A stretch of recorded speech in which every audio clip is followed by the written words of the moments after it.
Olá, boa tarde. Meu nome é Juliana Esquara, eu sou do projeto Novos Escritores. Hoje eu estou aqui com Rafael Dracon, autor de Dragões de Éter, um dos meus autores favoritos. Boa tarde, Rafael, tudo bem? Boa tarde, prazer grande estar aqui com vocês, né? Parabéns pelo trabalho. Obrigada.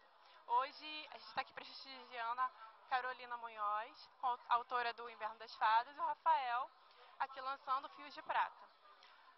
Sim, nós temos muitas perguntas para fazer para você. Você é um autor que se destacou muito de tempos para cá, mas acho que a primeira que eu perguntar fala assim, conta mais um pouco pra gente de Fios de Prata, o que é a história, sim, para o pessoal assim poder se situar.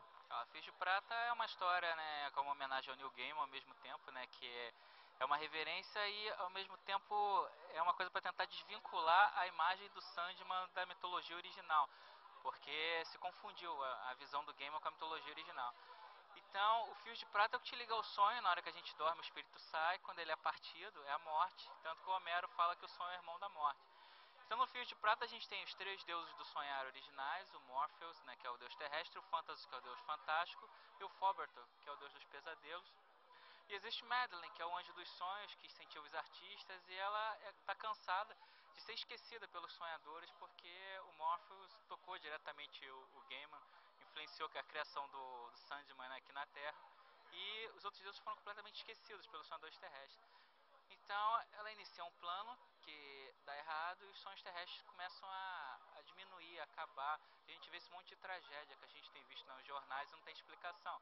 Desde pai matando filho, filho matando pai, até pessoas vestidas fantasiadas de coringa atirando no meio das sessões. Então acontece uma guerra no sonhar que a gente dorme e vai guerrear por lá. E o que não se entende é porque a alma de um sonhador em específico pode mudar aquilo tudo. O Mikael, que é o maior jogador de futebol do mundo, o Alejo, ele parte em busca do espírito da mulher dele em coma. E nesse processo ele libera forças e mexe com uma reconstrução dos sonhos da humanidade que nem ele entende por completo. Mas é o que é preciso resgatar, por isso que eu reconstruindo o Sandman ao mesmo tempo. Então é a história de um sonhador em busca do amor de uma mulher ao redor de uma guerra de deuses, envolvendo 7 bilhões de sonhadores terrestres. Que lindo, gostei. E também vou perguntar para você a respeito do Dragões de Éter. Como surgiu a ideia? A ideia foi, eu queria resgatar o que a minha geração sentia ao assistir ao Caverna do Dragão. Então eu queria resgatar aquela coisa da infância, do sonho que trazia, né, a identidade que o desenho trazia pra gente. E através dos contos de fada que eu fui buscar essa sensação, né, de humanidade, de infância. Foram os primeiros livros que eu aprendi a ler. Então cada personagem do Dragões de Éter é oriundo direto ou indiretamente de um conto de fada. E a gente acompanha personagens em diferentes fases da transição da adolescência para a vida adulta. São núcleos, né? E cada um deles se portam como de uma maneira, né, como, né, a idade deles, mas eles passam pelas mesmas dores, as mesmas jornadas, né, no sentido de provação.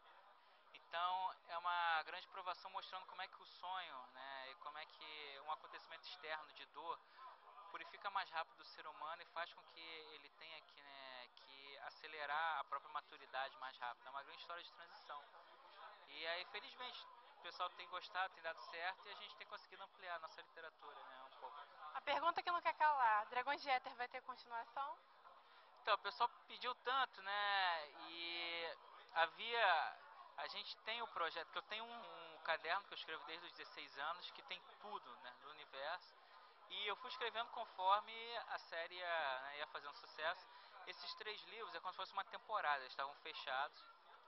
E dependendo de como o pessoal ia aceitar, como é que o mercado ia aceitar, porque não é fácil você emplacar uma trilogia no brasileira, né?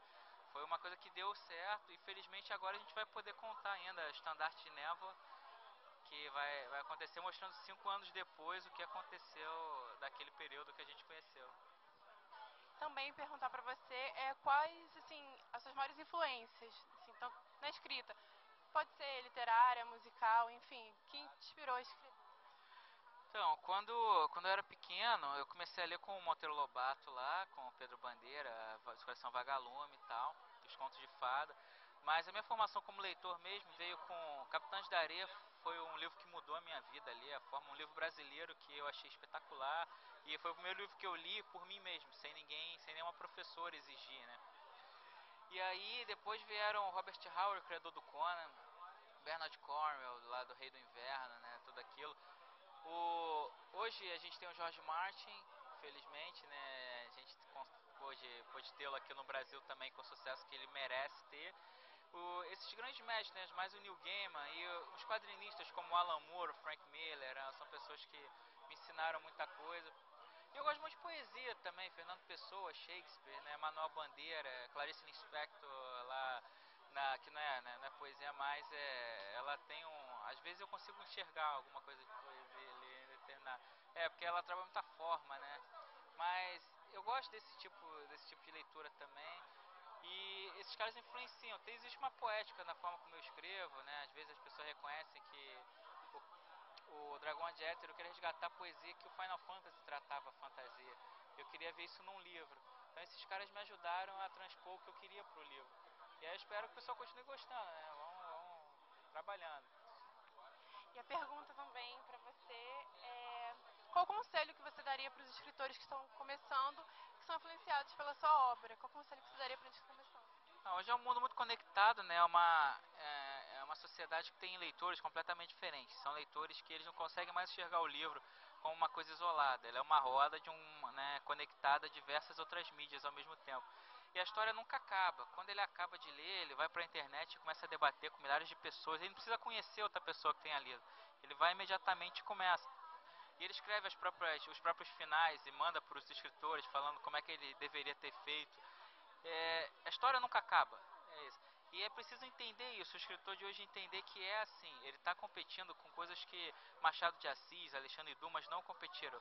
Porque ele está competindo com MP3, com cinema IMAX, né, com internet, com PlayStation 2, 3, Xbox.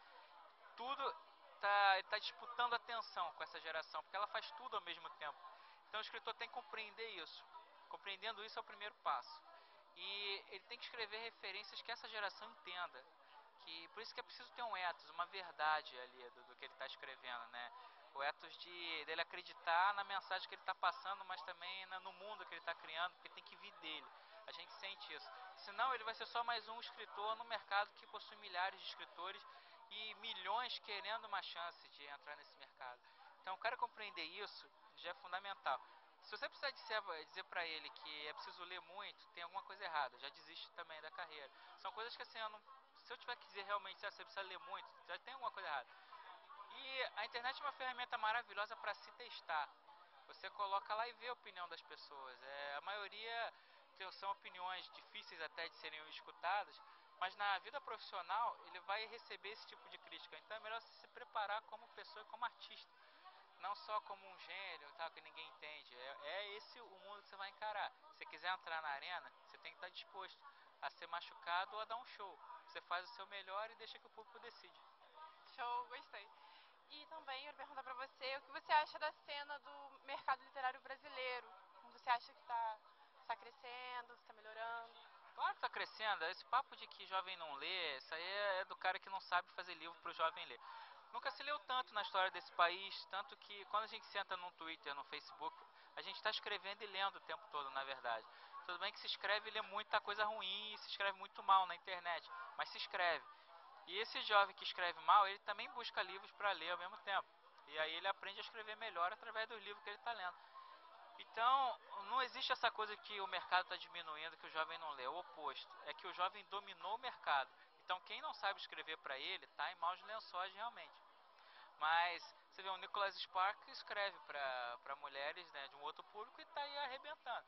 Então, ele sabe falar, é o ethos dele. O principal é isso, ter ethos. E aí o mercado tem para todo mundo, sempre vai existir, cada vez maior. Obrigada. Então, gente, acabou a entrevista. Obrigada, Rafael, pelo espaço, pela atenção que você deu a gente. E queria agradecer pelos livros incríveis que você tem escrito. Eu sou muito sua fã. Então, obrigada mesmo. Claro, eu que agradeço. Agradeço também a caneca que eu ganhei desses caras. Eu vou twittar depois ainda. Muito legal. Parabéns pelo trabalho. A gente precisa de pessoas que nem você incentivando a nossa literatura.